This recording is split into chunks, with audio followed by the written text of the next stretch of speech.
HarperCollins and Harper Audio present First Steps: How Upright Walking Made Us Human by Jeremy Desilva. Read by Kaleo Griffith.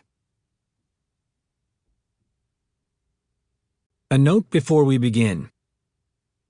For an illustration of the human family tree, don't forget to download the accompanying enhancement PDF from your audiobook provider, or go directly to www.harpercollins.com/audio/first steps.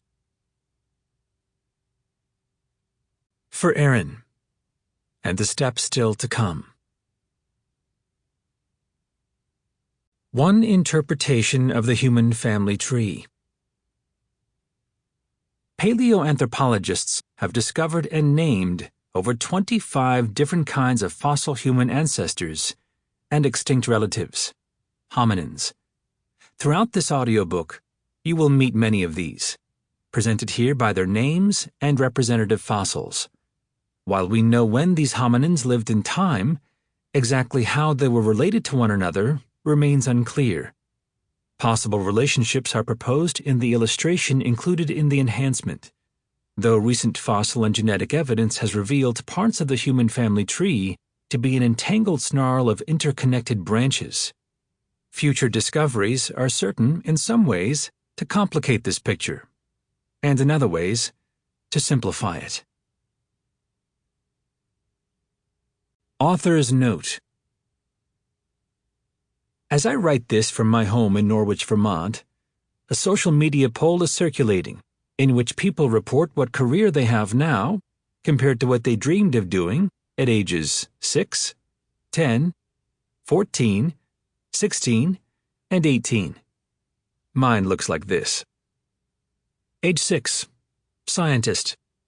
Age 10, center fielder for the Red Sox. Age 14, point guard for the Celtics. Age 16, veterinarian. Age 18, astronomer.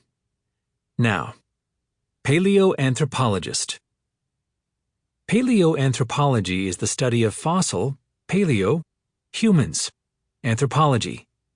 It is a science that asks some of the biggest and boldest questions humans have ever dared wonder about themselves and their world. Why are we here? Why are we the way we are? Where did we come from? But it was not always my path. I didn't even discover this science until the year 2000.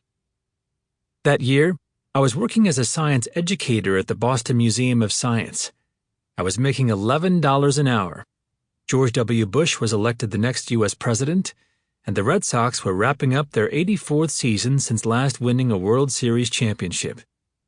My museum coworker was a brilliant science educator, with the best and most contagious laugh I had ever heard.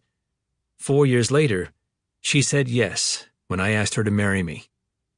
In late 2000, however, it was not love on my mind, but a terrible gaffe in the halls of the museum. Positioned within the walls of the dinosaur exhibit, way too close to the life-size Tyrannosaurus rex, was a fiberglass replica of footprints made by ancient humans 3.6 million years ago at Laetoli, Tanzania.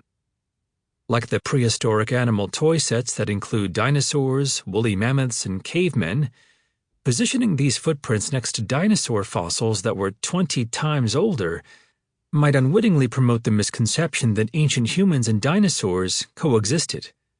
Something had to be done. I approached my boss, the great science educator, Lucy Kirshner, and she agreed that the ancient human footprints should be displayed in the newly rebuilt Human Biology exhibit. But first, she wanted me to go to the museum library and learn all I could about the Laetoli footprints and about human evolution. I devoured books on the subject, and soon I was hooked. I had, as they say, caught the hominin bug. Hominins are what we call extinct human relatives and ancestors. The timing could not have been better. In the following 2 years, the oldest members of the human family tree were discovered.